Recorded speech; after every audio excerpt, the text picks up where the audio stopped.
নেতা হবে পুরুষ, মহিলা নেতা হতে পারবে না। এটা একটু আস্তে বলেন, আমার ভয় করে। এই যেন আমরা সামনে যারা নেতা হবে তারা যেন পুরুষ হয়। কথা বলেন ঠিক কিনা? নবীজি জানিয়েছেন, লা ইউফলিহা কওমুন, ওই জাতি কখনো সফল হতে পারে না যে জাতির নেতৃত্বে কোনো মহিলা বসে আছে। আমার এই হাদিসটা 100% বিশ্বাস হয়, আপনাদের না 98%? এই হাদিস 100% বিশ্বাস করেন কারা? দেখি লিল্লাহে তাকবীর। এটা যদি আমরা মেনে নিতে না পারি, এই 54 বছরে আমরা যেখানে ছিলাম আরো পেছিয়ে যাওয়া লাগবে। এই জন্য আমরা সামনে এগিয়ে যেতে চাই। কোরআনের সূরা নিসার 34 নম্বর আয়াত, সামনে যদি নেতা হয় পুরুষ মানুষ হবে ইনশাআল্লাহ। আরো জোরে বলেন ঠিক কিনা? 5 নম্বর পেয়েছি সূরা বাকারা 124 নম্বর আয়াত, কোন জালেম নেতা হতে পারবে না। আমাদের জাতির পিতা হযরত ইব্রাহিম আলাইহিস সালামকে দিয়ে আল্লাহ উদাহরণ দিয়েছেন।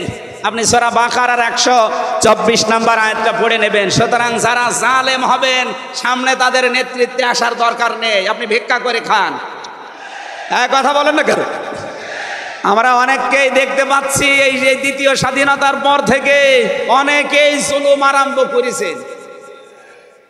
আপনারা থামবেন, আমরা সবাই মাজলুম এই দেশে, শুধু ওই 14 দল বাদ দিয়ে। সুতরাং আমরা এই মাজলুম গুলো যেন আবার জালেম হয়ে না যায়, তাহলে নেতৃত্ব দেওয়ার যোগ্যতা আমরা হারিয়ে ফেলবো। আল্লাহ যেন আমাদেরকে বাঁচান, বলেন আমিন। যদিও 15.5 বছরে আমাদেরকে জীবিত মানুষদের কোরআন শোনানো থেকে বিরত রেখেছিল ফ্যাসিস্টরা। আমি শ্রদ্ধার সাথে স্মরণ করছি, ঐতিহাসিক এই ময়দানে বিশ্বনন্দিত মুফাসসিরে কোরআন শহীদ আল্লামা দিলওয়ার হোসাইন সাইদি রহমতুল্লাহ আলাইহি, আমি তার সাথে জেলখানায় দীর্ঘদিন 3টা বছর পাশাপাশি ছিলাম। তার অনেক স্নেহ, ভালোবাসা, আদর, মহব্বত আমি পেয়েছি। বিশেষ করে পাশাপাশি জেলে থাকার কারণে অনেক কিছু তার থেকে আমি নিতে পেরেছি। আল্লাহ যেন ওগুলো আমার প্র্যাকটিক্যাল লাইফে সেট করার তৌফিক দান করেন। যেহেতু তাকে হত্যা করা হয়েছে, এই জন্য নির্দ্বিধায় বলতে পারে তিনি শহীদ। যদিও অনেকে দেশে স্বীকৃতি দিতে চান না যে উনি না শহীদ হয়নি। আপনাকে কি আবার শহীদ হয়ে আবার মৃত্যুবরণ করে দেখানো লাগবে যে আমি শহীদ হলাম? শহীদ এই শব্দটা কত দামি আপনি জানেন? শহীদ আল্লামা দিলওয়ার হোসাইন সাইদি রহমতুল্লাহ আলাইহি যদি বেঁচে থাকতেন, আজকের এই সিলেটের ময়দানে তিনি আসতেন। কোরআনে কারীম শুনে হাজারো মানুষ হয়তো দিনের দিশা পেত। জালেমরা তাকে ধোঁকা দিয়ে জেল থেকে বের করেছিল, আমার সামনে দিয়েই বের করে নিয়ে গিয়েছিল। ওরা ধোঁকা দিয়ে ওনাকে আগের দিনও দেখলাম কি সুন্দর কথা বলছিল, আমাকে উপদেশ দিচ্ছিল। পরের দিন শুনলাম যে না, উনি অসুস্থ। পুরাটাই বানোয়াট। যে বলছে আপনি অসুস্থ, চলেন আপনাকে হাসপাতালে নিয়ে যাই, ওখান থেকে চিকিৎসার মাধ্যমে আপনাকে ছেড়ে দেওয়া হবে। উনি তো আনন্দেই বের হচ্ছিলেন, কিন্তু জালেমদের দুর্বিসন্ধি যে এত গভীরে ছিল কেউ বুঝতে পারে না, উনি নিজেও টের পান নাই। এই জন্যে প্রিজন ভ্যান থেকে নামার সময় আমরা দেখেছি একটা তৃপ্তির হাসি দিচ্ছিলেন। বলা হচ্ছে ওনার হাড়ে অসুস্থ ছিল, হাড়ের রোগ ছিল। এই কারণে মানুষের হাড়ে অসুস্থ হলে ওইভাবে মানুষ হাসতে পারে? বলেন। কারারক্ষী যারা সামনে ছিল তাদেরকে লম্বা করে সালাম দিয়েছিলেন, জিজ্ঞাসা করেছিলেন আপনারা কেমন আছেন। একজন হাড়ের রোগী অসুস্থ মানুষ এই কথাগুলো বলতে পারে না, তার মানে এখন পুরাটা পরিষ্কার, তাকে হত্যা করা হয়েছে। নবীজির কথা, দেওয়াল চাপা পড়ে মরলে যদি শহীদ হয়, সাপে কেটে মরলে যদি শহীদ হয়, নদীতে ডুবে মরলে যদি শহীদ হয়, গাছের নিচে পড়ে যদি মরে শহীদ হয়, অ্যাক্সিডেন্টে মরলে যদি শহীদ হয়, যাকে অন্যায়ভাবে মেরে ফেলা হয়েছে অবশ্যই তিনি শহীদ। আল্লাহ রাব্বুল আলামিন তার গোলামের 50টা বছরের কোরআনের খেদমত যেন কবুল করেন, জান্নাতের সুউচ্চ মাকাম নসিব করেন, বলেন আমিন। কোরআনে কারিমে রব্বুল আলামিন বলেন, ওয়ালা তাকুলু লিমান ইয়াকতালু ফি সাবিলিল্লাহি আমওয়াত বাল আহইয়াউ ওয়ালাকিন লা তাশউরুন। সূরা বাকারা 2 নম্বর পারা 2 নম্বর পৃষ্ঠার 12 নম্বর লাইনে আছে এটা। আল্লাহ বলেন, মুখ দিয়ে বলবা না যারা আমি আল্লাহর জন্য শহীদ হয়েছে তারা মরে গেছে, মৃত্যুবরণ করেছে, তারা মৃত, এ কথা বলবা না, বরং তারা জীবিত, কিন্তু তোমরা টের পাও না। মুখের পরে মানুষ যে তো অন্তরে একটা ধারণা নিয়ে আসতে পারে, এই জন্য মহান আল্লাহ অন্তরে ধারণা করতেও নিষেধ করেছেন। ওয়ালা তাহসাবান্নাল্লাযীনা কুতিলু ফী সাবিলিল্লাহি আমওয়াতা বাল আহইয়াউন ইনদা রাব্বিহিম ইরযাকুন। সূরা আলে ইমরান 4 নম্বর পারার 11 নম্বর পৃষ্ঠা 9 নম্বর 169 নম্বর আয়াতে আছে। আল্লাহ বলেন, ধারণাও করবা না যারে আমি আল্লাহর জন্য শহীদ হয়েছে, জীবন দিয়েছে, এ মানুষগুলো মারা গেছে, ধারণাও করবা না। মুখে তো বলাই যাবে না, অন্তরে ধারণাও করা যাবে না। বাল আহইয়াউন, বরং তারা জীবিত, ইনদা রাব্বিহিম ইরযাকুন, এবং তারা তাদের রবের কাছে রিজিক পাচ্ছে, বলেন সুবহানাল্লাহ। সুতরাং এই দেশে যারা শহীদ হয়েছে অনেকে এখনো তাদেরকে স্বীকৃতি দিতে চান না। বিশেষ করে 2006 সালের 28 অক্টোবর থেকে শুরু করে 2024-এর 5 আগস্ট পর্যন্ত এ দেশের জন্যে, মানবতার জন্যে, ইনসাফের জন্যে, ন্যায় বিচারের জন্যে, মানবতার জন্যে, বৈষম্য দূর করার জন্যে যারা জীবন দিয়েছে, নির্দ্বিধায় আমরা বলতে পারি এ মানুষগুলো শহীদ। শহীদ আবু সাইদ, শহীদ মুগ্ধ, শহীদ রায়হান, শহীদ ফয়সাল, 2732 জন মানুষ আগস্টের 5 তারিখের আগ পর্যন্ত সবগুলো শহীদ। আল্লাহ যেন শাহাদতের সর্বোচ্চ মাকাম তাদেরকে নসিব করেন, বলেন আমিন। আমরা যে কথা বলতে চাই, কোরআন আমরা শুনতে এসেছি, আমরা মানুষ। ওয়ালাকাদ কাররামনা বানি আদম, আমি বনি আদমকে সম্মানিত করেছি। অথচ এই সম্মানিত সৃষ্টির অসম্মান করার জন্য এই 15.5 বছরে অনেকেই ছিনিমিনি খেলছিল। আল্লাহ তাদের সমস্ত কাজকে নস্যাৎ করে দিয়েছেন। কোরআনের ভেতরে আমরা জেনেছি, কোন জালেম যদি চেয়ারে বসে তাহলে সর্বপ্রথম 2টা কাজ করে। সূরা নমলের 34 নম্বর আয়াতে আল্লাহ দলিল দিয়েছেন, ইন্নাল মুলুকা ইযা দাখালু ক্বরিয়াতান আফসাদুহা ওয়া জাআলু আ'iজ্জাতা আহলিহা আদিল্লা ওয়া কাযালিকা ইয়াফআলুন। আল্লাহ পাক বলেন, জালেম যদি ক্ষমতায় বসে তার প্রথম কাজ হয় সে বিশৃঙ্খলা তৈরি করে জমিনে। আমরা দেখতে পেয়েছি 15.5 বছরে প্রায় 52টার উপরে বিশৃঙ্খলা তৈরি হয়েছিল। 2 নম্বরে ওয়াজাআলু আ'iজ্জাতা আহলিহা আদিল্লা, ওই দেশের যারা সম্মানিত নাগরিক, সম্মানিত মানুষ যারা, তাদেরকে সে অপমান করে, অপদস্থ করে।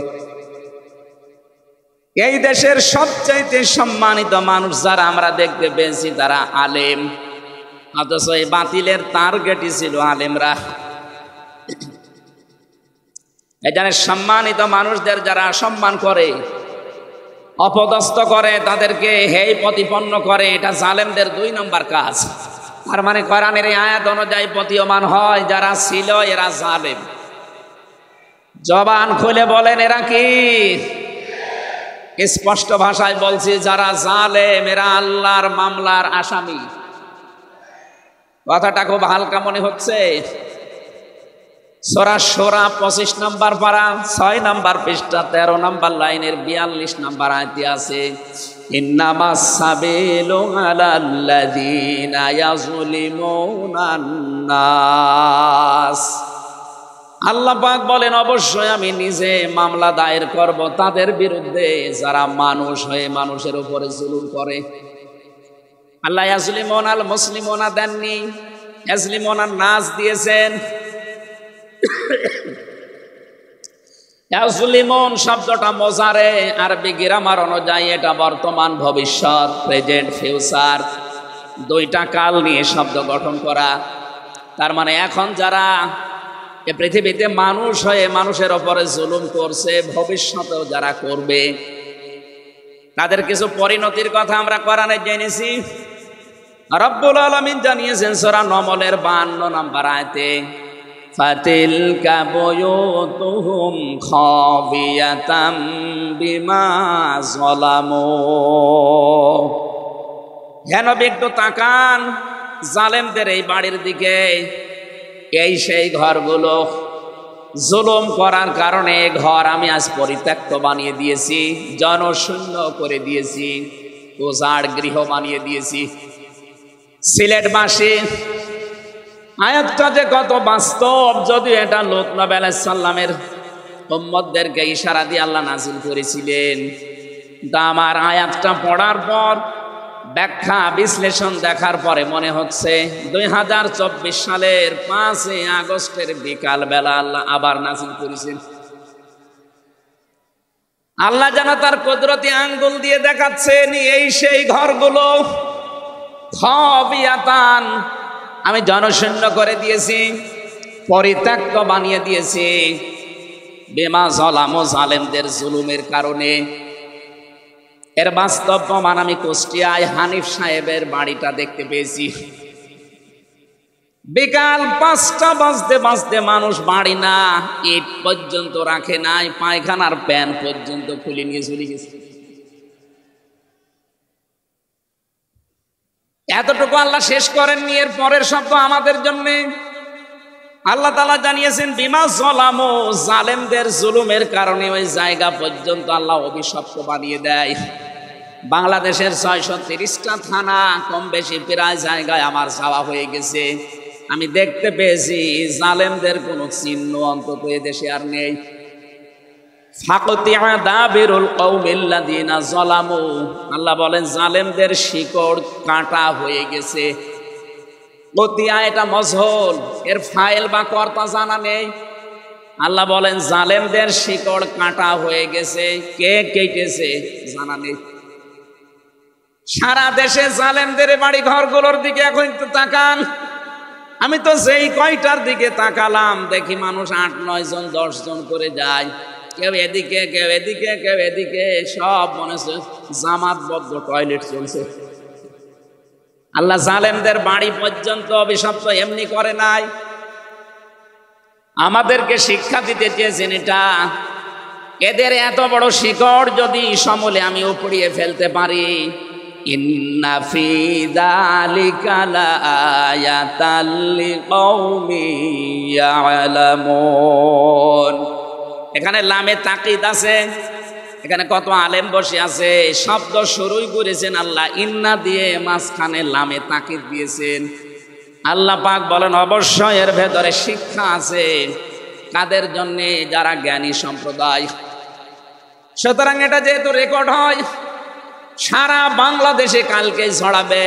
সবাইকে উদ্দেশ্য করে বলছি, জালেমদের এত বড় শিকড় যদি আল্লাহ কেটে ফেলতে পারে, আগামীতে যারা চেয়ারে বসবেন ক্ষমতায়, তারা খুব চিন্তা ভাবনা নিয়ে রাষ্ট্র চালাবেন, আপনার দ্বারা যেন জনগণের উপরে জুলুম হয়ে না যায়। যদি আপনার দ্বারা জুলুম হয়, আগামী 5 বছর পরে আপনার বাড়িও দেখবেন শ্মশান হয়ে গেছে। আমি আশা করি আমার বক্তব্য আপনারা বুঝেছেন, এবং রেকর্ড হওয়ার পরে যারা শুনবে তারাও বুঝবে। আমি এটা বলতাম না, আমি দেখতে পাচ্ছি কিছু মানুষ ইদানিং উলট পালট কথা বলছে। এ কারণে আমি ইঙ্গিত দিলাম, এখনই যদি আপনি এরকম কিছু বলেন, কিছুদিন পরে বলতে পারেন না গতকালকে এক নেতা এটা জানিয়েছে যে 15 বছর তো কোরআনের অনুষ্ঠানে অনুমতি লাগতো, আমরা যদি আসতে পারি অনুমতি দেব না। আপনি এ কথা বলবেন আমরা জানি, তো কিছুদিন পরে বলতে পারলেন না, আগেই বলে দিলে মানুষ তো সব জেনে ফেলবে। এই জন্যে আমার মনে হয় আপনি ভুল করে ফেলেছেন। আপনি আস্তাগফিরুল্লাহ বা তওবা করে নেবেন, থুক্কু এরকম কিছু দিয়ে অন্তত ফিরে আসবেন যে না, এটা এখন আমি বলবো না, কিছুদিন পরে বলবো। মানুষকে আল্লাহ সম্মান দিয়েছেন, সেই মানুষের উপরে যারা জুলুম করে তারা আল্লাহর কেসের আসামি। পুলিশের কাজে বাধা দেন, পুলিশ বাদী মামলা হবে। আর যারা মানুষ হয়ে মানুষের উপরে জুলুম করে তারা আল্লাহ বাদী মামলার আসামি। আল্লাহ কিন্তু ইয়াজলিমুন আল মুসলিমুনা দেননি, যে মুসলমানদের উপরে যারা জুলুম করে ইয়াজলিমুন আর নাস দিয়েছেন। বলেন তো হিন্দু কি মানুষ না? আরো আসতে বলেন। এই যে বাইরের দেশের যে সমস্ত আন্তর্জাতিক রিপোর্টগুলো আছে, ভয়েস অফ আমেরিকা এবং মাইক্রোসফট, সব খ্রিস্টানরা ইহুদিরা এরা চালায়। এরা রিপোর্ট দিচ্ছে সারা বিশ্বের 257টা দেশের ভেতরে সবচাইতে নিরাপদে সাম্প্রদায়িক সম্প্রীতি নিয়ে বাস করছে বাংলাদেশের মানুষ। অথচ এই 54 বছর মিথ্যাচার করে বিশ্বের মোড়লদের কাছে আমাদেরকে অনেকেই কালার করার চেষ্টা করেছে। তারা এতদিন মানুষকে শুনিয়েছে বাংলাদেশের সংখ্যালঘু নির্যাতন হয়, এটা ডাহা মিথ্যা কথা। যারা এটা ছড়িয়েছেন সারা বিশ্ব তাদেরকে এখন ধিক্কার দিচ্ছে, ঘৃণা জানাচ্ছে। তারা বলছে এই বাংলাদেশ নিয়ে যারা মিথ্যাচার করছে ওদের জন্মটাই মিথ্যার উপরে। আপনি মাইক্রোসফট দেখেন, তারা রিপোর্ট দিয়েছে সারা বিশ্বের সবচেয়ে বেশি মিথ্যা তথ্য ছড়ানো হয় ভারতে। আমি নাম নিতে চাইছিলাম না, বেরিয়ে গেছে, ওদের নাম আমার নিতে মনে বলে না। আমি ঘৃণা করি ওদের উগ্রপন্থী কিছু মানুষকে। হিন্দু ভাইরা আমাদের শত্রু না, কিছু উগ্র আছে যারা জঙ্গি, ওরা এই নামটা মুসলমানদেরকে দিয়েছে, অথচ সবচাইতে বড় জঙ্গি এই উগ্র হিন্দুরা। এদের কারণে আজ হিন্দু সমাজেরও বদনাম হয়ে যাচ্ছে। পরিষ্কার কথা শোনেন বাংলার মানুষেরা, একটা মুসলমানকে যদি আঘাত করেন একটা গুনাহ হবে, কোন অমুসলিমের গায়ে হিন্দুর গায়ে যদি আঘাত করেন ডবল গুনাহ হবে। একটা জুলুমের গুনাহ আর একটা আমানতের খেয়ানত করার গুনাহ।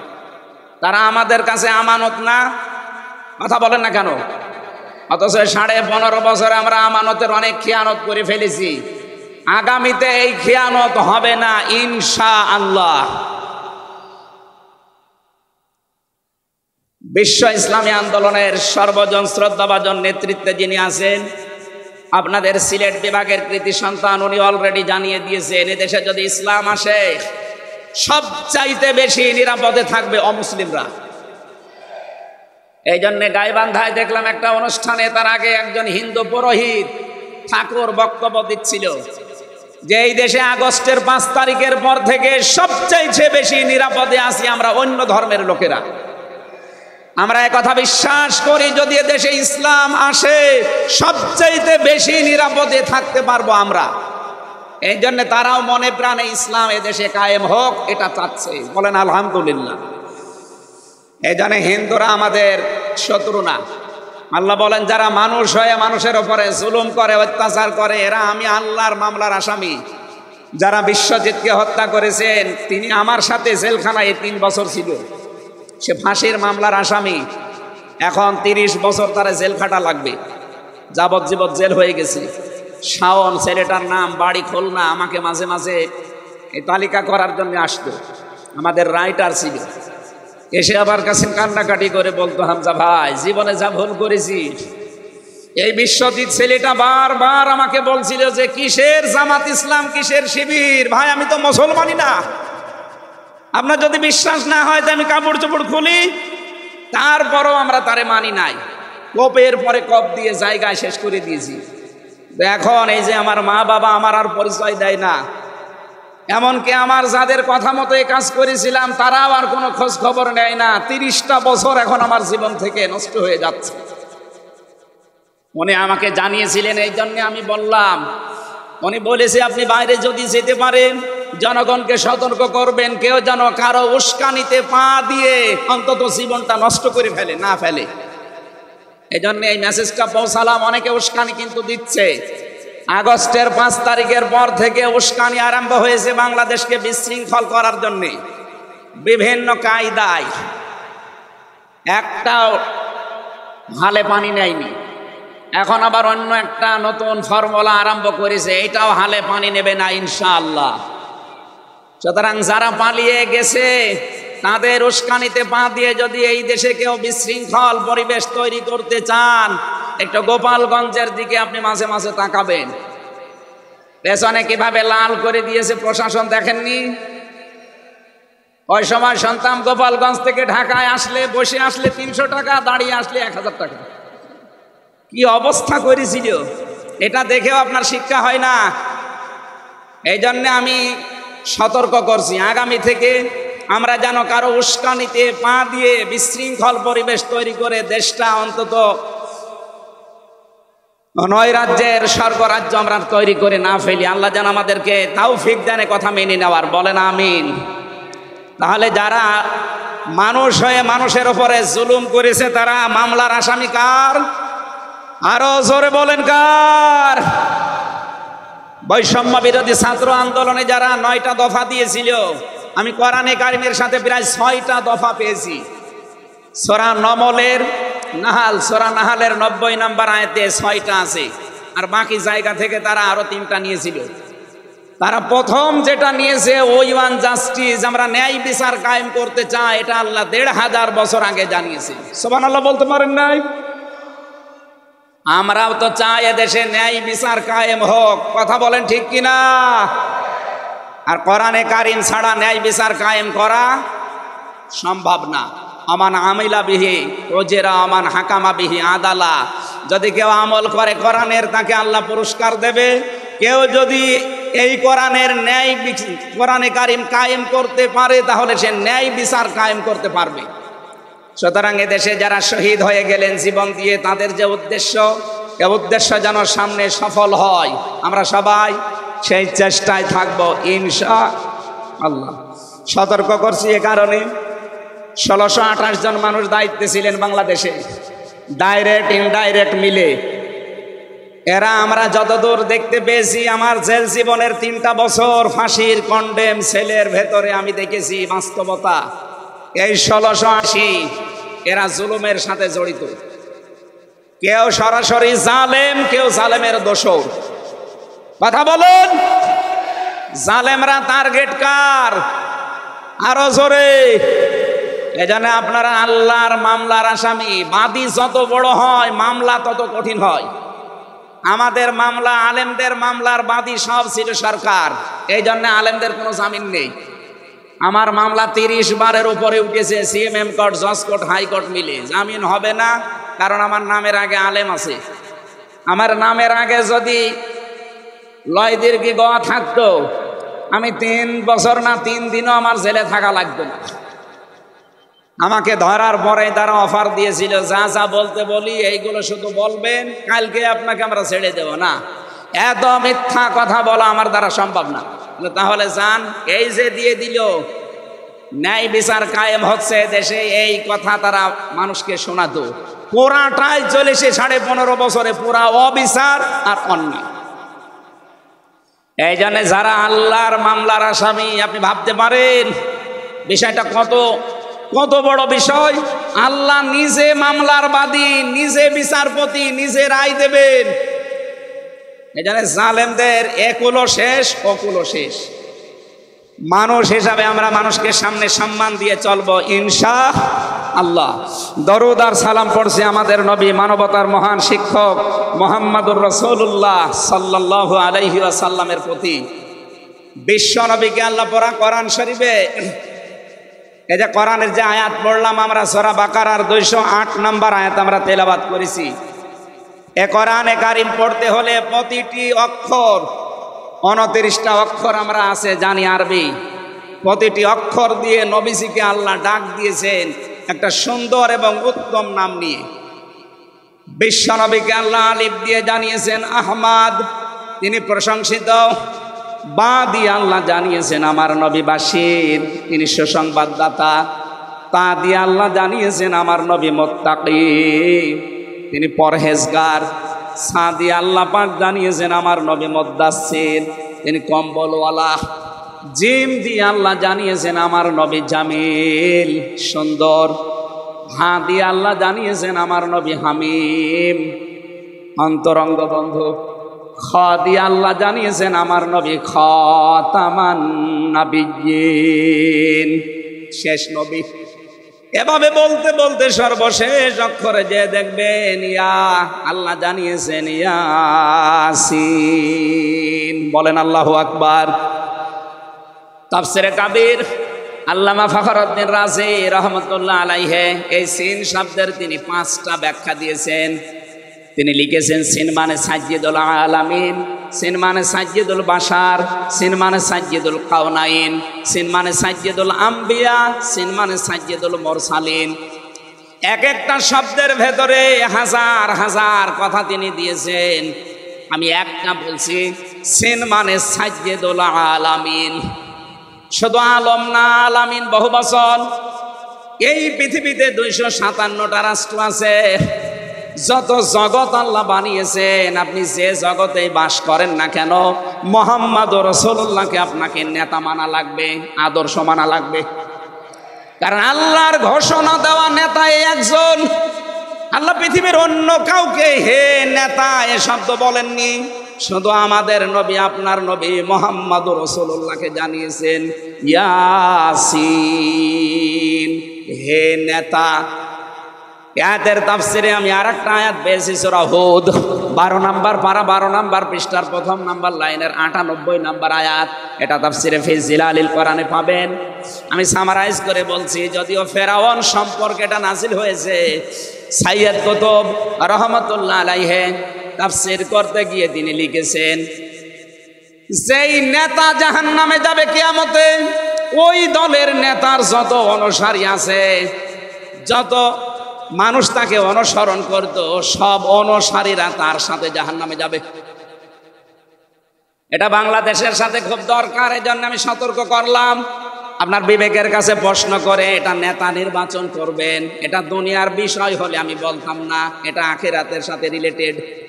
যার নেতা ঠিক নেই, ওই নেতা যদি জাহান্নামে যায়, ইয়াকদুমু কওমাহু ইয়াউমাল কিয়ামাতি ফাআওরাদাহুমুন নার ওয়া বিসাল বিরদুল মাওরুদ। জোরে বলেন আল্লাহু আকবার।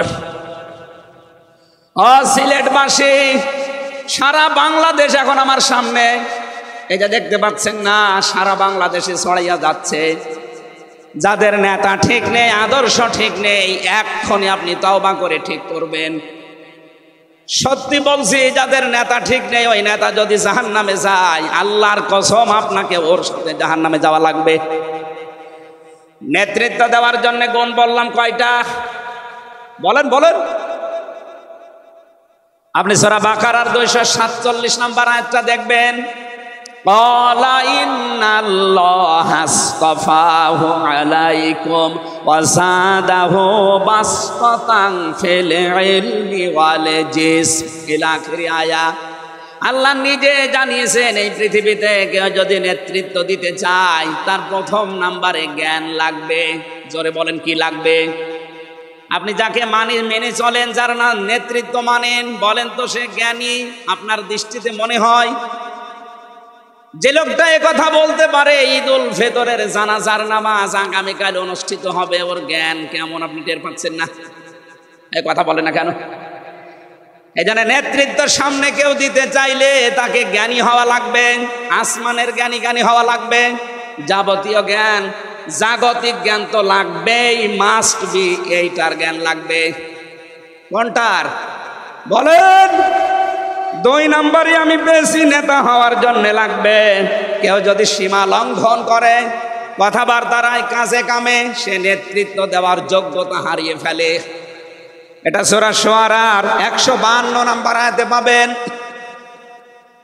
বাংলাদেশে আমরা এই কয়েকদিন ধরে দেখতে পাচ্ছি ডক্টর মিজানুর রহমান আজহারি উনি একটা ইঙ্গিত দিয়েছেন, আর কেউ কেউ তার কথাটা ধরে মাথার কল্লা পর্যন্ত 10 লাখ টাকা ঘোষণা দিয়ে দিয়েছে। আপনার এত টাকা যে একজন মানুষের মাথার দাম আপনি 10 লাখ ঘোষণা দিয়ে দিলেন, তাও আপনি একজন পীর। এটাকে পীর না শয়তান? দুদককে বলবো, যারা 10 লাখ টাকা মানুষের মাথা ঘোষণা দিতে পারে তার টাকা আছে কত আপনারা খোঁজ নিন। কথা বলেন না কেন? এই পীরগুলোকে আমরা মানুষকে 50,000, 5 লাখ, 10 লাখ টাকার কম্বল বিতরণ করতে দেখি না এই শীতে। তারা মানুষের মাথা চায় 10 লাখের বিনিময়ে। কি হয়েছে? সে একটা অসংলগ্ন কথা বলেছে এই কারণে। আপনি 2 ঘন্টা কথা বলেন তো আমি আপনার 50টা ভুল ধরবো। আমরা 1.5 ঘন্টা 2 ঘন্টা কথা বলে একটা স্লিপার টান হলে সেইটা নিয়ে এই যে কিরামান কাতিবিন উনি একটা কি বলতেছে বলে ফেলেছে। আরে ভাই, আমাদের বয়সই কত? আমার বয়স এখন 33, মিজান ভাই আমার 5 বছরের বড় মাত্র। সব মিলে নাই তার 38-40 বছর হবে। এখনো তো নবুয়তের বয়সে আমরা পাইনি। কথা বলে না কেন? নবীকে আল্লাহ 40 বছরের আগে নবুয়ত দেয়নি। আমরা তো সে বয়সে এখন মানে পার হতে পারিনি। 2-1টা কথা এদিকে ওদিকে হলে আপনারা মাথা 10 লাখ টাকা। মাথা কি এত ফ্রি? বলেন। কেউ কেউ অলরেডি আবার বলেছে এরা ধর্ম ব্যবসায়ী। এই কথা যেই লোকটা জানিয়েছে মিজানুর রহমান আজহারীর নাম নিয়ে যে এটা ধর্ম ব্যবসায়ী, আপনার ঈমান চলে গেছে। কারণ মিজানুর রহমান আজহারীর নামের আগে একজন আলেম লেখা আছে, আল উলামা ওয়ারাসাতুল আম্বিয়া, আলেমরা নবীর ওয়ারিস। এই কথা বলেন না কেন? অনেক বড় দায়িত্ব তার মাথার উপরে। নবী যে জানিয়েছেন আনা খাবাল খাতামান নাবিয়্যিন লা নাবিয়্যা বাদি, আমি শেষ নবী, আমার পরে কোনো নবী নেই। এ কথার ভেতর একটা ইঙ্গিত আছে, নবী শেষ, তারপরে নবী নেই। অথচ আদম নবী থেকে শুরু করে হযরত ঈসা নবী পর্যন্ত আমরা দেখেছি এক নবী শেষ হওয়ার পরে আর এক নবীর উপরে এই দায়িত্ব এসে পড়তো। উম্মতের দায়িত্ব ভার নবীরা নিত, কিন্তু এখন তো নবী নেই। যেহেতু ওনার ঘোষণা আমার পরে আর কোনো নবী নেই, আমি শেষ নবী, এই হিসাবে নবীজি জানিয়েছেন আল উলামা ওয়ারাসাতুল আম্বিয়া, আমি থাকবো না কিন্তু আলেম থাকবে, এরাই আমার ওয়ারিস, এরাই আমার স্থলাভিষিক্ত। নবীর উপরে কথা বললে যেমন আমল আখলাক আল্লাহ নষ্ট করে দেয়, আলেমদের বিরুদ্ধে, আলেমদের উপরে কারো যদি কথা যায় তার পেছনের আল্লাহ সব নষ্ট করে দেবে। অহম লা ইয়াশউরুন, কখন যে নষ্ট হয়ে যাবে আপনি টেরও পাবেন না। এই জন্যে সীমা লঙ্ঘন করা যাবে না, কথা এবং আচরণে আপনারা সাবধান থাকবেন। যারা এই সীমা লঙ্ঘনগুলো করছেন, কাদের ইঙ্গিতে করছেন আমরা কিন্তু জানি। মাঝে মাঝে দাদারা এসে আপনাদের কান পড়া দিয়ে যায়, আর আপনারা তখন উল্টা পাল্টা কথা বলতে থাকেন। কেউ না জানলে দেশের আলেমরা কিন্তু আগেই টের পায়, কারণ এরা তাহাজ্জুদের নামাজের সেজদায় আমার আল্লাহর সাথে কথা বলে। কথা বলেন না কেন?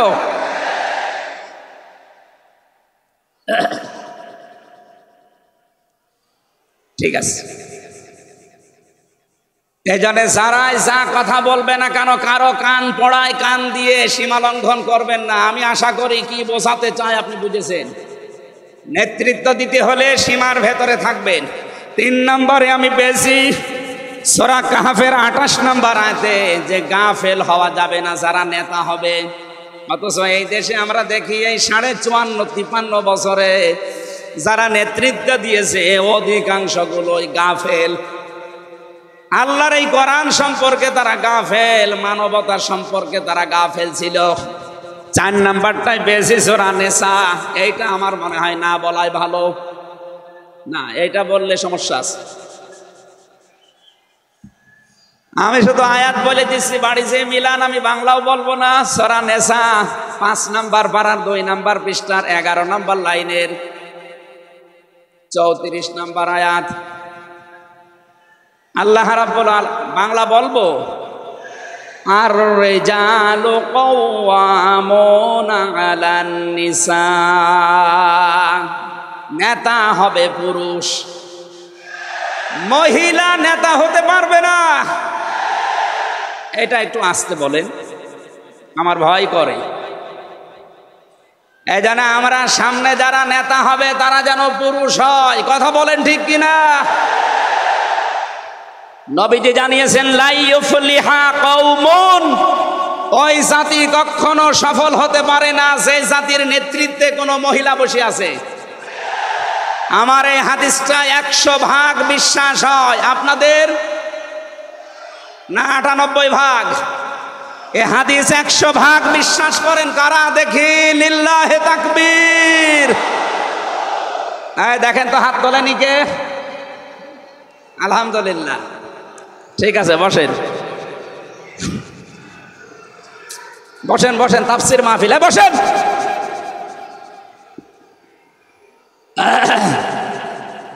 এটা যদি আমরা মেনে নিতে না পারি, এই 54 বছরে আমরা যেখানে ছিলাম আরো পেছিয়ে যাওয়া লাগবে। এই জন্য আমরা সামনে এগিয়ে যেতে চাই। কোরআনের সূরা নিসার 34 নম্বর আয়াত, সামনে যদি নেতা হয় পুরুষ মানুষ হবে ইনশাআল্লাহ। আরো জোরে বলেন ঠিক কিনা? 5 নম্বর পেয়েছি সূরা বাকারা 124 নম্বর আয়াত, কোন জালেম নেতা হতে পারবে না। আমাদের জাতির পিতা হযরত ইব্রাহিম আলাইহিস সালামকে দিয়ে আল্লাহ উদাহরণ দিয়েছেন। আপনি সূরা বাকারার 124 নম্বর আয়াতটা পড়ে নেবেন। সুতরাং যারা জালেম হবেন সামনে তাদের নেতৃত্বে আসার দরকার নেই, আপনি ভিক্ষা করে খান। কথা বলেন না কেন? আমরা অনেককেই দেখতে পাচ্ছি এই যে দ্বিতীয় স্বাধীনতার পর থেকে অনেকেই জুলুম আরম্ভ করেছেন। আপনারা থামবেন। আমরা সবাই মাজলুম এই দেশে, শুধু ওই 14 দল বাদ দিয়ে। সুতরাং আমরা এই মাজলুম গুলো যেন আবার জালেম হয়ে না যায়, তাহলে নেতৃত্ব দেওয়ার যোগ্যতা আমরা হারিয়ে ফেলবো। আল্লাহ যেন আমাদেরকে বাঁচান, বলেন আমিন। সূরা বাকারা আয়াত নাম্বার 208। আমরা একটা মাত্র আয়াত থেকে আজকে তাফসীর করার জন্য বসছি, আমার নির্ধারিত সময় পর্যন্ত যাব।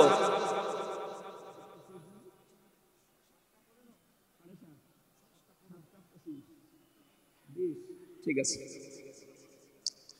জবান খুলে দিয়ে আগে পড়ে না, আউযু বিল্লাহি মিনাশ শাইতানির রাজিম, বিসমিল্লাহির রহমানির রহিম, ইয়া আইয়ুহাল্লাযীনা আমানু দুখুলু ফিস সিলমি কাফা। এ পর্যন্ত থাক। যেহেতু ডক্টর মিজানুর রহমান আজহারি আর 20-25 মিনিট পরে চলে আসবে, এই জন্য আমরা এ পর্যন্ত থাক। 3 ভাগের 1 ভাগ আমরা পড়লাম। সূরা বাকারা আল্লাহ তাআলা ডাক দিয়েছেন ইমানদারকে। কাকে বলেন তো? আমরা ইমানদার না বেঈমান? ঈমান আনার আগে একটা কাজ করা লাগে।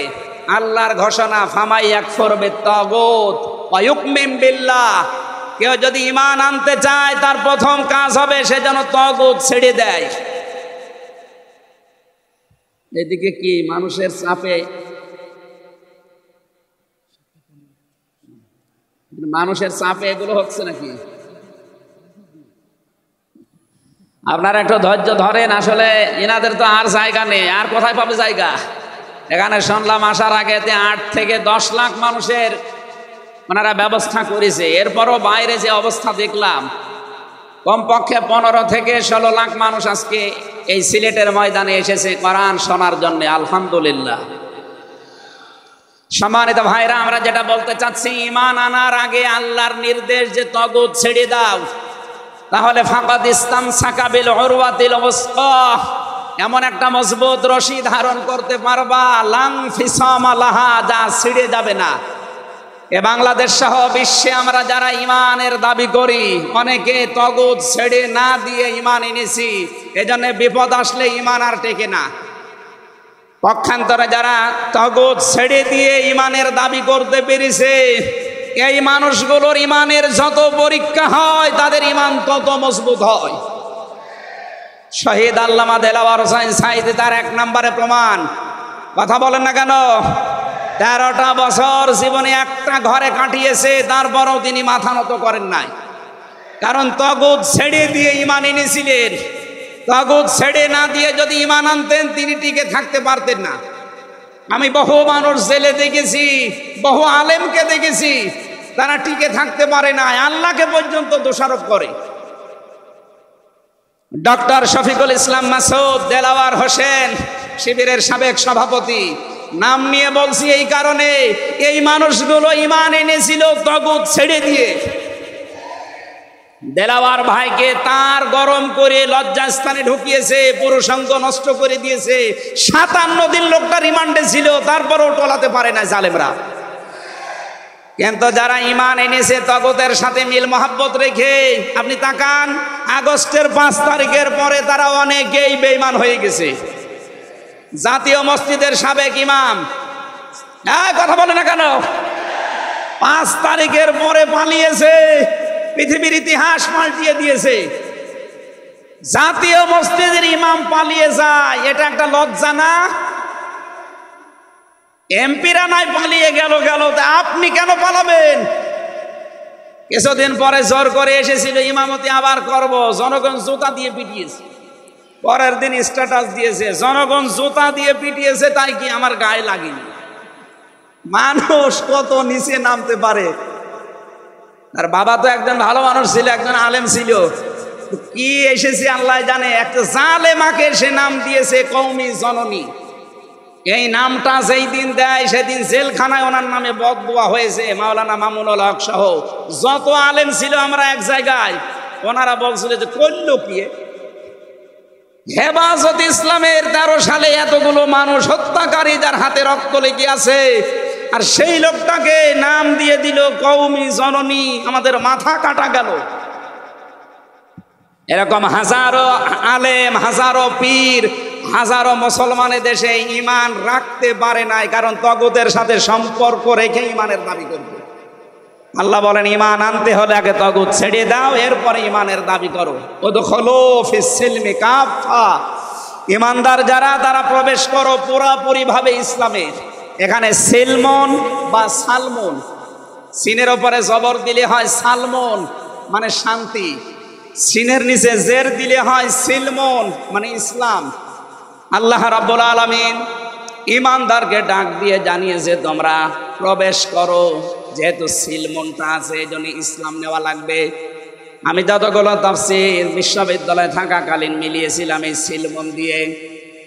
আমি ভার্সিটিতে থাকাকালীন প্রায় 42টার উপরে এক জায়গায় মিলিয়েছি, যে দেখি সবাই কি বলে।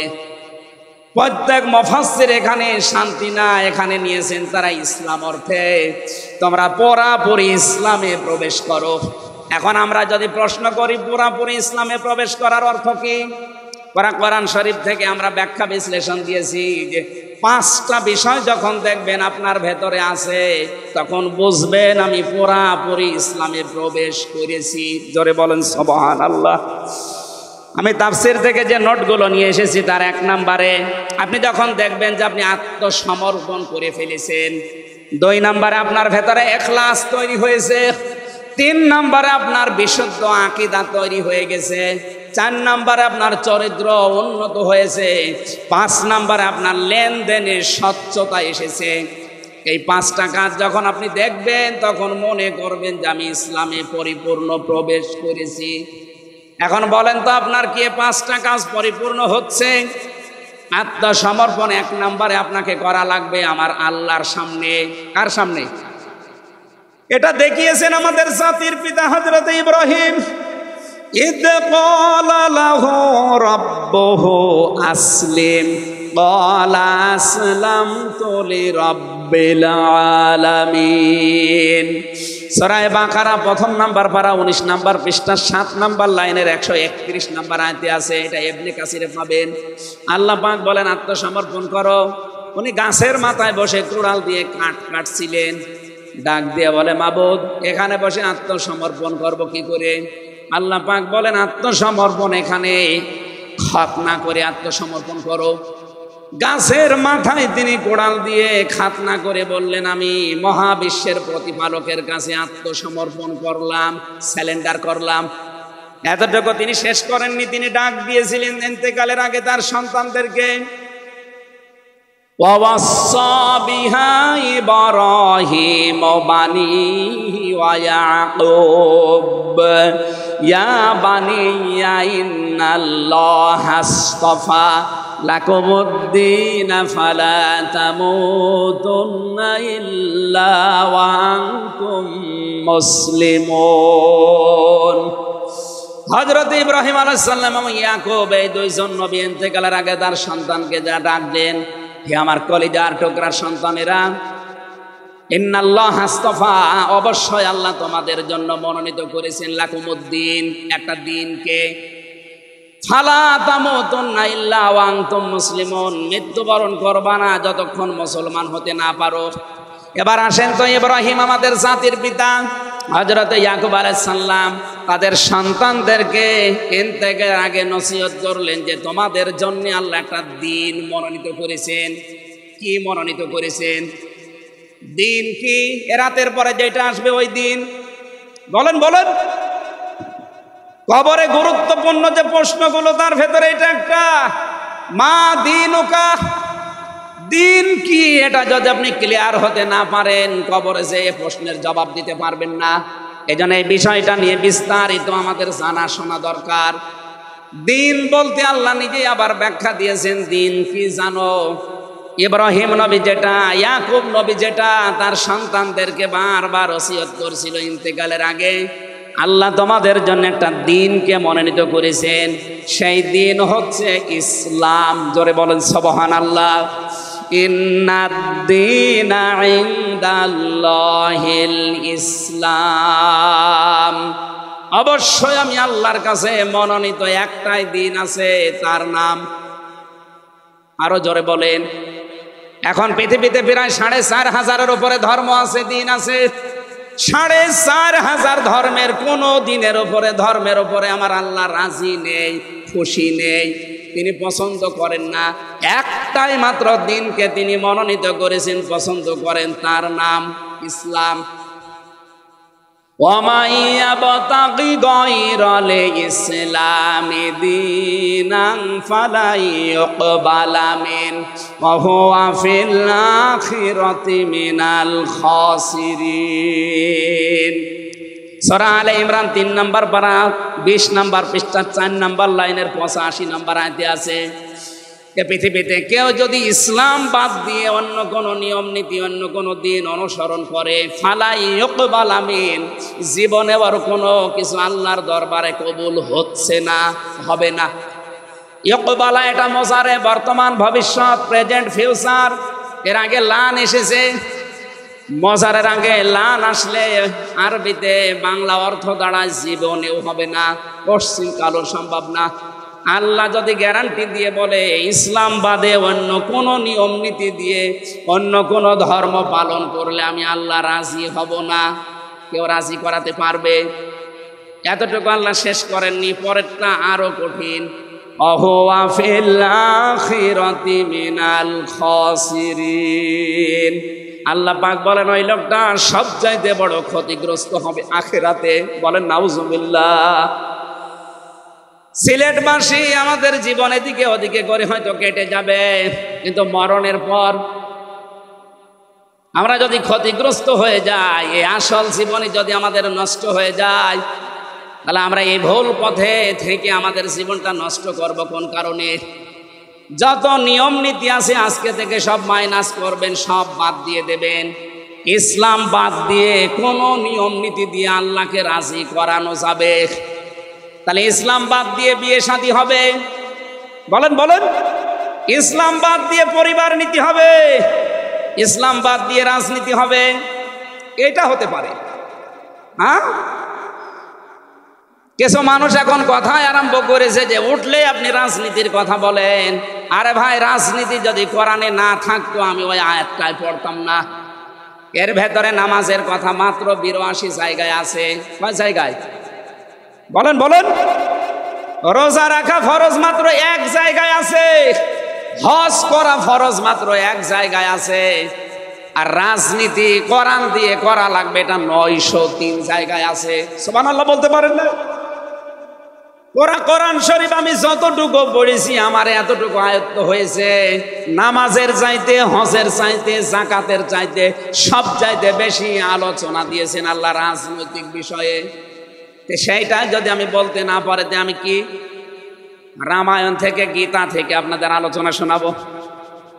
এখানে সাফ কথা, দিন ইসলাম, ইসলাম বাদ দিয়ে অন্য কোনো নিয়ম নীতি মানা যাবে না।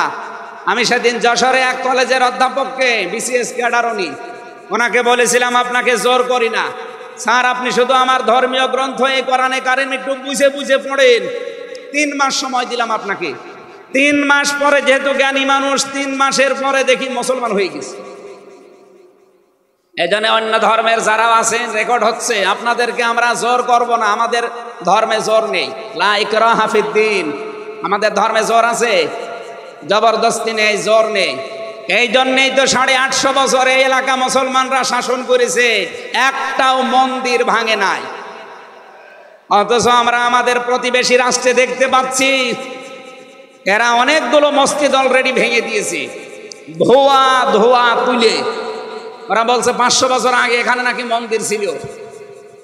বিশ্বের মানুষেরা দেখি মাটির নিচে তেল পায়, গ্যাস পায়, আরে শয়তানরা শুধু মাটির নিচে মন্দির পায়। আপনাদের পূর্বপুরুষেরা আল্লাহর ঘর ভাঙতে এসে কাসফিম মাকুল হয়ে গেছে। আমরা দেখতে পাচ্ছি আগামীতে আল্লাহর ঘর, মসজিদগুলো ভেঙে দেওয়ার কারণে আল্লাহ নিজে কিন্তু প্রতিশোধ নেবে। কাসফিম মাকুল আপনাদেরও বানিয়ে দেবে ইনশাআল্লাহ। এজন্য প্রতিবেশী হিসাবে সতর্ক করলাম, যদি ভালো লাগে মেনে নিন, ভালো না লাগলে নিজের পায়ে নিজে কোড়াল লাগান। আমার কথার অর্থ বোঝেননি? সুতরাং পৃথিবীতে দিন ইসলাম বাদ দিয়ে কোনো ধর্ম, সব মানুষের বানানো তৈরি করা। অন্য ধর্মের মানুষদেরকে আমরা চ্যালেঞ্জ করছি, আহ্বান জানাচ্ছি, আমাদের এইটা পড়েন, লা ইকরাহা ফিদ্দিন লা রাইবা ফিহি যালিকাল কিতাবু লা রাইবা ফিহি। কোনো সন্দেহ নেই, সন্দেহের অবকাশ পর্যন্ত নেই। যদি মনটা আপনার ভালো থাকে, টনি বেলারের শালিকা লরেন বুথকে যেভাবে হেদায়েত দিয়েছে আপনাকেও দিতে পারবে ইনশাআল্লাহ। সেই আহ্বান রেখে, এখনো যেহেতু 4টা অর্থ ছিল, আপনি যে ইসলামে প্রবেশ করেছেন তার দ্বিতীয় অর্থ আপনি দেখবেন যে আপনার ভেতরে ইখলাস আছে কিনা। আপনি কি লোক দেখানো কাজ করেন না আল্লাহর জন্য করেন, এইটা দেখবেন। 3 নাম্বার, আপনার আকীদা শুদ্ধ আছে কিনা। আজ এই দেশের একটা মাসলুম সংগঠনের উপরে একটা তহমত দেওয়া হয় যে এদের আকীদা ঠিক নেই। আপনার আকীদা কত ভালো, আমি নিচে নামলাম না। 4 নাম্বারে, উন্নত চরিত্রের অধিকারী হওয়া লাগবে, আর এটা নিতে হবে মুহাম্মদুর রাসূলুল্লাহর কাছ থেকে। 5 নাম্বারে, আমাদের লেনদেন স্বচ্ছ হওয়া লাগবে। আপনারা তাফসীর শুনতে এসেছেন, আমরা বিস্তারিত আর বলতে পারলাম না আজকে, কারণ আমার সময় শেষ হয়ে গেছে। আগামীতে কিছুক্ষণ পরে যেহেতু ডক্টর মিজানুর রহমান আজহারি ভাই আসবে, ওনার কাছে আমরা আরো গুরুত্বপূর্ণ কথা শুনবো ইনশাআল্লাহ। আজকের কথাগুলো আল্লাহ আমাদের জীবনে প্র্যাকটিক্যাল লাইফে আমল করার তৌফিক দিন, আমিন। বারাকাল্লাহু লানা ওয়া লাকুম ফিল কোরআনিল আযীম। আসসালামু আলাইকুম ওয়া রাহমাতুল্লাহ।